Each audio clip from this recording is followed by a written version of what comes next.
Lee Major and Farrah Fawcett were the most perfect couple Hollywood ever created. When they walked side by side, the whole world believed it was eternal love. But behind that glamorous facade was a story more brutal than any script they ever performed. It was the nights Lee sat alone in an empty house, hearing Fa call out another man's name in her sleep. That man was no stranger. He was Lee's closest friend. When the truth came out, Lee didn't lash out. He quietly packed his suitcase and left the mansion once filled with laughter. And Farrah later tried to come back to him, but it was too late.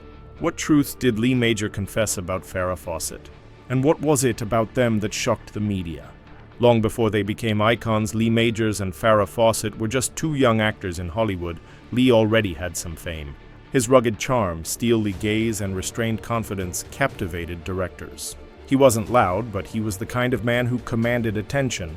After his role in The Big Valley, he became a rising star, the type of man Hollywood always craved, strong, principled, and unpredictable. Farrah was different. She was a warm breeze from South Texas with a sunlit smile and an energy that lit up any room. She arrived in Los Angeles with just a suitcase and a dream, but instantly her fiery beauty made Hollywood take notice. They met at a party in the late 1960s, and from that first glance, Lee knew he had just met the woman who could drive him wild. They quickly became inseparable. Lee took her everywhere. He called her Sunshine Girl, and she called him the man who blushes when he lies. Back then, they were seen as Hollywood's golden couple. In 1973, they married in a fairy tale wedding with a lifelong vow. "I'll protect you even if the world turns against you." When Lee transformed into Colonel Steve Austin in The $6 Million Man, he became a national hero. His face was everywhere on lunchboxes, magazine covers, even children's toys. And Farrah, in just a few years, went from a shampoo ad model to a beauty icon. Her red swimsuit poster sold millions, hanging in countless dorm rooms, making her America's golden-haired goddess. But behind that glittering curtain, a tragedy was brewing. Music. Two people who once held hands and stepped into Hollywood's glamorous dream. Grueling shooting schedules meant they rarely saw each other. Phone calls grew brief, shared dinners became rare. Lee started to feel jealous, while Farrah, caught up in the stage lights, learned to live without him by her side. They were once each other's destiny. But in Hollywood, even destiny has an expiration date, and no one realized that fame, the very thing they both dreamed of, was the blade that severed the bond between two people who thought they'd be together forever. In 1976, America went wild when Charlie's Angels premiered. Three seductive, intelligent, and bold female detectives redefined the modern woman on television. But among the three names, Farrah Fawcett was the brightest star. With her flowing golden hair, Farrah became a phenomenon. Her red swimsuit poster sold over 12 million copies, adorning dorm rooms and bedrooms of an entire generation of American men. Hollywood dubbed it Farrah Fever, a whirlwind named Farrah. Fame hit like a storm. Packed shooting schedules, interviews, ads, events. Farrah became the golden girl with hundreds of appointments from investors, but Lee was the last on her waiting list. Frustrated by his wife's growing distance, he tried contacting her manager, even showing up on set. He also pleaded with producers to adjust her schedule so they could have dinner together. But Farrah refused with a heartbreaking reason. "I need to prove I'm not just Lee Major's wife. I have to stand on my own 2 feet." Lee understood, but the pain lingered. In an interview, he admitted, "We only saw each other 2 days a week, and honestly, it wasn't quality time anymore." He, the man who was once America's masculine icon, now sat alone in a cold house, staring at his wife's face on magazine covers that millions coveted. And Farrah, between takes, learned to smile more perfectly, stand taller, and ignore her husband's messages. Fame had elevated her to superstar status, but it also shattered the happiness she had a family home. By the late 1970s, the marriage, once hailed as Hollywood's golden couple, began to crack. They still posed together for cameras, but their marriage was now a facade to maintain a perfect image. Then the tragedy struck. While Lee was filming Far Away, another name entered his wife's life. Ryan O'Neal, a charismatic man, once a star in Love Story, and most importantly, Lee's best friend. Through Lee's stories about his wife, Ryan understood the isolation of Hollywood, something this woman was struggling to survive. Their relationship began quietly. Late-night calls, friendly lunches, then slowly became what the press called the blonde angel's secret love. But secrets in Hollywood never last long. One morning, waking up in a hotel, Lee read the front page of the Los Angeles Times brazen affair, Farrah Fawcett and Ryan O'Neal, today's hottest shock. On the front page of every major paper, the blonde angel was replaced by sensational headlines, Farrah betrays the perfect man. Lee thought he'd misread it, but no, the photo below said it all. Farrah was smiling beautifully, and the man beside her was none other than his closest friend, Lee Major, collapsed. He threw the newspaper to the ground and punched the wall. A dry crack echoed, but he felt no pain. He picked up the paper, tore it to shreds, scattered them across the room, and shouted, "Now that bastard stole my wife." The friend he trusted and the wife he loved had betrayed him, and the whole world knew before he did. Hundreds of calls came. He hung up. He called his manager, voice trembling with rage. "I want a divorce." Today, right now, the other end was silent for a few seconds. "Lee, are you sure?" the manager asked, fearful. "The movie's about to start filming. She cheated with my best friend," he replied, his voice breaking as if he might cry. He hung up, standing alone in the wrecked room. The torn newspaper lay at his feet. Fragments of Farrah's smile scattered across the floor. That night, Lee Majors drank alone. But instead of raging at his wife, he chose the cruelest response: absolute silence. Despite Farrah's hundreds of letters, he canceled all interviews, refused to appear in public, and vanished from the red carpet and Hollywood. In 1982, Lee Major and Farrah Fawcett officially divorced. No arguments, no accusations, just a simple divorce agreement ending a decade that once sparkled like a fairy tale. And from that day, Lee Majors never spoke Farrah Fawcett's name again. Unlike her ex-husband, Farrah became a media target. Every step outside, she was swarmed by dozens of cameras. Did you betray him for fame? Was Ryan worth losing the world for? In a rare interview, Farrah admitted it was the time she feared herself most. "I couldn't look in the mirror. I saw a different woman, cold, tired, and a stranger to myself." Farrah's career plummeted. Ad contracts were cancelled. Studios hesitated to sign her, fearing the cheating wife image would spark backlash. From an A-list star, Farrah became a name the media doubted, and producers approached wearily. After going public, Farrah moved in with Ryan O'Neal. At first, people thought it was a fleeting fling, but their relationship lasted decades, full of chaos, jealousy, and tears. Ryan was charming and talented, but volatile, temperamental, and controlling. They fought, broke up, reconciled, and appeared in tabloids for dramatic clashes and reunions, more gripping than any TV show. Farrah's friends recalled nights she sat alone crying until her voice broke because Ryan stormed out for days. The lavish Malibu mansion was now just crashing waves and cold loneliness. In her loneliest moments, Farrah began to miss Lee Major, the ex-husband who waited for her after shoots, who made her warm tea and asked, "Are you tired?" She once told a close friend, "I chose the wrong man." Farrah picked up the phone, dialed Lee's number, then hesitated. Finally, one night in 1984, after Ryan left in a rage, she called. The phone rang endlessly. No one answered. She tried again, her voice trembling more each time, but the other end was only cold silence, the silence of a man who once loved her completely, now unwilling to hear her voice. When the call disconnected, Farrah sank to the floor. Hands clutching the phone, she whispered, "He's really gone." In 1985, she gave birth to her only son, Redmond O'Neal, but the child couldn't save the relationship. Redmond grew up amid violence, witnessing police visits, and later slid into addiction. Farrah once said, "I traded everything for love, but sometimes love isn't enough to keep you sane. Lingering regret until death." After the most notorious divorce in early 1980s, Hollywood Lee Majors chose to disappear. No memoirs, no interviews, no blame. While the world still talked of Farrah Fawcett, the legendary blonde angel Lee stayed silent, so much so that some believed he'd left America. When asked if he ever watched Charlie's Angels, the show that launched Farrah to fame, Lee gave a faint smile and said, "I can't. It's too painful to watch someone I loved, knowing she's no longer mine." While Farrah lived in the media storm, constantly seen with Ryan O'Neal, Lee chose the opposite path. He left the red carpet, retreated to a quiet suburb focused on work, and nearly vanished from showbiz. In the early 2000s, a mutual friend tried to bridge the gap. "Fa wants to see you just to talk," they said. Lee paused for a few seconds, then replied curtly, "I don't want to go back." Some doors once closed, or best left that way. When news of Farrah's cancer broke in 2006, Lee Major remained silent. He didn't send messages, didn't visit the hospital, but family said he quietly followed the news without a word.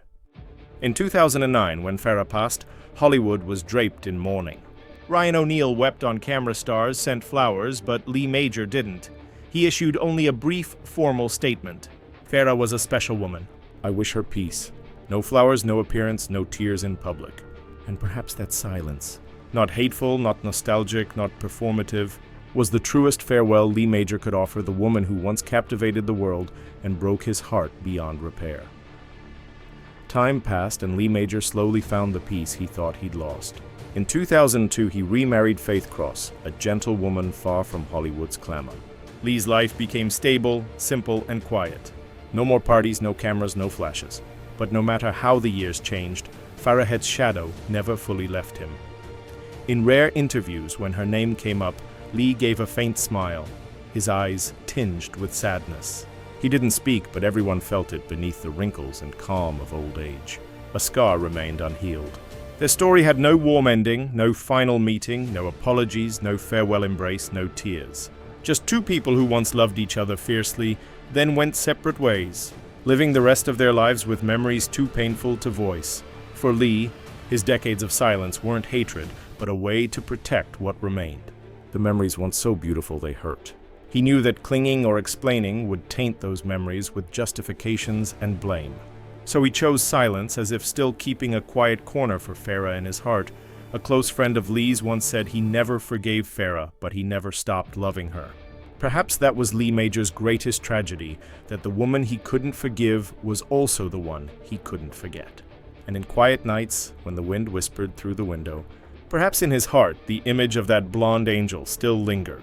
The woman who once made the world look up and left his heart forever restless.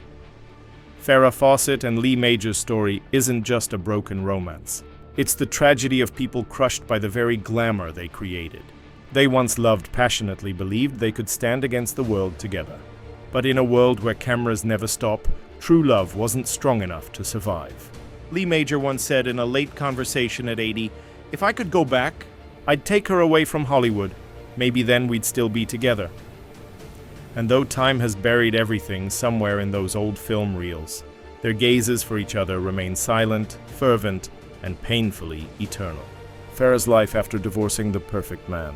Shunned by Hollywood, Farrah tried to reinvent herself with roles that broke her blonde angel image. She starred in The Burning Bed, 1984, a TV movie about a brutally abused woman who sets her house ablaze to reclaim freedom. The role earned her Emmy and Golden Globe nominations, opening a new chapter, not as a beauty icon, but as an actress, daring to step out of her own shadow. She once said, "I don't need to be loved anymore. I need to be recognized." But fate wasn't done with her. As her career revived, scandals about her personal life, conflicts with Ryan, and her son's arrests for drugs kept her name plastered across tabloids. Farrah fell into a cycle of pity where the public was both curious and judgmental. In 2006, while filming a documentary about art, Farrah discovered she had a rare, aggressive cancer. Instead of hiding, she shared her battle in Farrah's story. In her final months, the one by her side was Ryan O'Neal, the man who once broke her heart. He stayed day and night caring for her, holding her hand through treatments. Ryan recalled, "Some nights I just watched her sleep. I knew I'd been wrong, but I didn't know how to make it right except to stay." Though no longer married, Farrah and Ryan shared a strange bond, a flawed love, both destructive and haunting.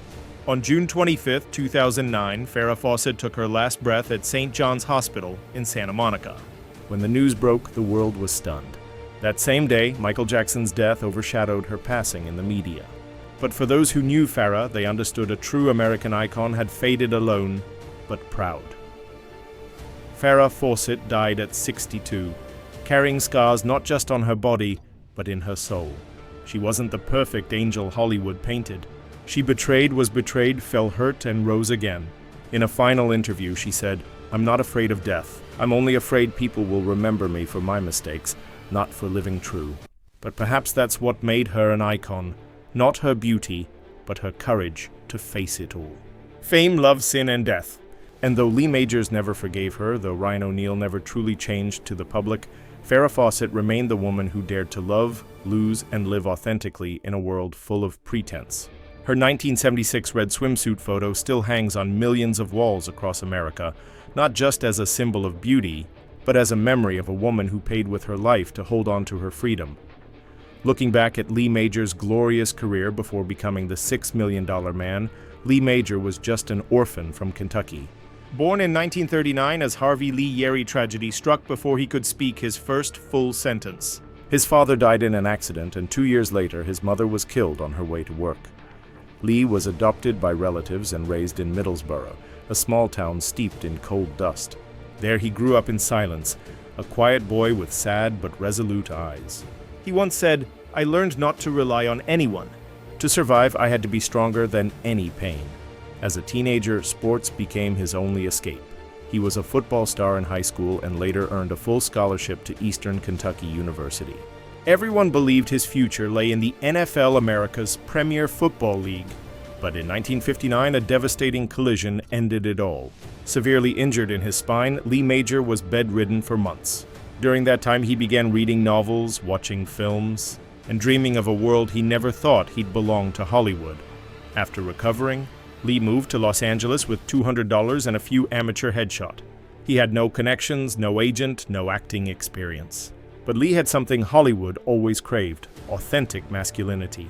He worked as a laborer, a driver, then enrolled in acting classes at the Estelle Harmon Actors Workshop, where talents like Burt Reynolds and Clint Eastwood also studied. His break came when he was cast as Heath Barkley in the classic TV series The Big Valley. 1965 to 1969, alongside star Barbara Stanwyck, Heath, an illegitimate son raised in poverty, fighting for recognition, seemed written for Lee Majors. Audiences loved his steadfast gaze and quiet demeanor. From a nobody, Lee became America's most beloved TV star, a symbol of the real, strong, honest man. Barbara Stanwyck once said of him, "Le Major doesn't need to act. He just stands there and people believe." In 1973, Lee was cast as Colonel Steve Austin in The $6 Million Man, a pilot rebuilt with bionic technology, giving him superhuman arms, legs, and eyes. No one expected the show to become a global cultural phenomenon.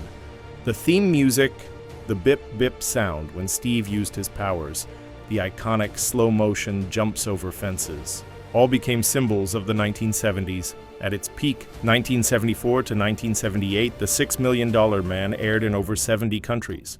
Dolls, lunchboxes, comics, posters, all bore Lee Major's face. He became the national hero, an icon of courage and futuristic technology, but behind the glory, Lee Major was profoundly lonely. He filmed 14 hours a day with little time for himself or his young wife, Farrah Fawcett, who was struggling to build her own career. Lee once confided, "I lived like a machine. They turned me on when they needed a hero, then shut me off when I was tired." The physical and emotional exhaustion made Lee grow cold distant, especially with Farrah, who was becoming a global icon herself. While Lee was at his peak with The $6 Million Man, Farrah entered her golden era with Charlie's Angels 1976. They became America's most powerful couple, but fame drove them apart. After the divorce, Lee Major largely withdrew from the media. He sold his Beverly Hills mansion, moved to Florida, lived quietly, and took only enough film projects to get by. But fate wasn't done. In 1981, he returned with The Fall Guy, playing Colt Severs, a stuntman and bounty hunter. The show was a massive hit, running for 5 seasons and restoring Lee's place in audiences' hearts, yet he was no longer the eager man of the 1970s. Lee took smaller roles, appearing in Walker, Texas Ranger the Game and Ash vs. Evil Dead, iconic guest spots where he was invited, not just for his acting but because he was Lee Major, a living legacy of a golden era. Today, when Lee Majors is mentioned, people recall Steve Austin running in slow motion across a field, the music swelling, and the words on screen, "We can rebuild him. We have the technology." It wasn't just a line. It was the philosophy of his life. Lee Major was rebuilt many times, from an orphan to an athlete, from an athlete to an actor, from a broken husband to a quiet man rediscovering himself. He's proof that true strength lies not in muscles or fame, but in rising after everything has crumbled. In 2023 at Comic-Con in San Diego, Lee Major stepped onto the stage with silver hair, a warm voice, and the same smile as ever. Thousands stood and clapped. Someone shouted, "We love you, Steve Austin." He smiled, nodded, and said softly, "Thank you, but today I'm just Lee. unassuming. Understated Lee Majors remains an icon of an era when heroes needed no capes, no CGI, just a steady gaze and an honest heart. He once said, "I never thought I'd be a legend. I just tried to live decently, act true, and love true." Now in his 80s, he lives peacefully with his fourth wife. No lavish mansions, no cameras, no scandals. Each morning, he waters his garden, occasionally watching The $6 Million Man on an old DVD, but only for a few minutes. He said, "I don't watch too long. That man on screen isn't me anymore." Lee Major was never the star who boasted or took credit. He came to Hollywood not to become a legend, but to find himself. And though life took much from him, parents, sports, love, marriage, the one thing no one could take was his resilience. He may not have an Oscar or a star on the Walk of Fame, but in the memories of millions, Lee Major remains the $6 Million Man, not because he was rebuilt with technology, but because his heart endured 6 million cracks and still beats quietly, resolutely, needing no one to hear it. Hollywood, where dazzling lights are lit not to illuminate but to conceal. There, everything is designed to make you believe happiness is real. Red carpets stretching like bloodstains, camera flashes popping like festival firecrackers, and smiles so perfect they lack human breath. But when the auditorium dims, the applause fades into the air, and only the lonely sound of shoes echoes in empty halls. The truth emerges that light was never warm, just a dazzling mask for loneliness.